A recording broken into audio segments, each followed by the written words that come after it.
Up next, an update on the highly competitive streaming wars. The WBBM Noon Business Hour continues. Netflix has missed the mark on new subscriptions in the quarter just ended. We are joined by Tim Hanlon, founder and CEO of the Veriter Group. And Tim, how did Netflix do with Q3 earnings, and what's the guidance that the company's given on this?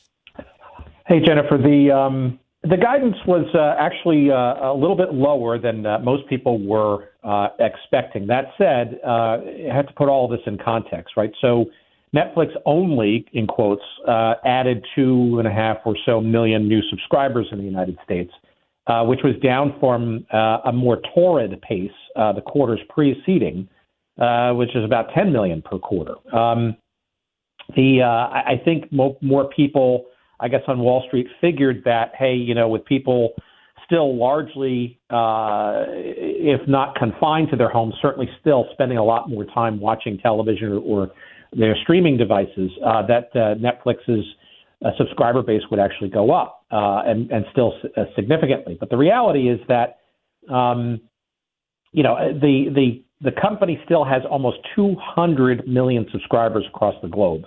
And the United States is just obviously one part of it. And I think the reality is that some of what they announced yesterday in terms of being somewhat muted in terms of performance last quarter is specific to Netflix, but frankly is also broadly affecting the streaming space overall. And I think that's some interesting stuff to watch for sure. So there are other players in this. Netflix is at the top, but is there any threat here to Netflix? Well, certainly Netflix is everybody's target, right? Because it's in every basically streaming person's home. It's the big gun, and it's gargantuan in terms of its scale and girth. There's a lot more competition, however, right? And that's sort of one part of it.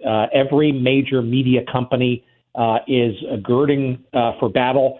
And literally in the last couple of weeks, it's been just a daisy chain of executive shifts and shuffles as they all try to sort of laser focus themselves against Netflix. But the reality is that all of them are compromised by production in the COVID era, right? There's a huge shot against all kinds of original production. So a lot of the programming that all of these services desperately need isn't fast in coming because there are a lot of studios and a lot of production facilities that are shut down or at least heavily held back by a lot of the restrictions around COVID. So everybody's fighting for new content, and it's going to be harder to come by, certainly in the next number of months.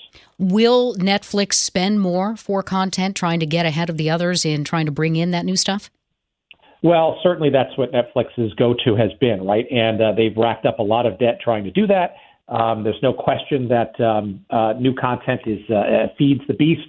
But the reality is that they're probably going to have to raise prices or, God forbid, maybe incorporate some level of advertising, a debatable hot topic, but I think it's possible someday, to bring in some more revenue to allow further acquisition of more content and maybe pay down some of that debt.